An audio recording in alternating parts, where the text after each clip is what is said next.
If your files are not importing in Descript, yeah, that can completely stop your project. In this video, I'll show you quick fixes to get it working fast. First, check your file format. Descript supports common formats like MP3, WAV, and MP4, so make sure your file is compatible. Next, check the file size. Very large files may fail to import or take longer to process. Now restart. Descript. Yeah, a simple restart can fix temporary import glitches.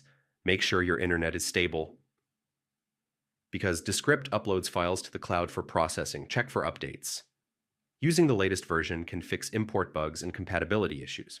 If it still doesn't work, try re-uploading the file or converting it to a different format.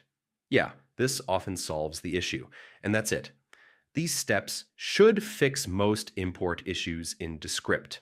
If this helped, like and subscribe, and I'll see you in the next one.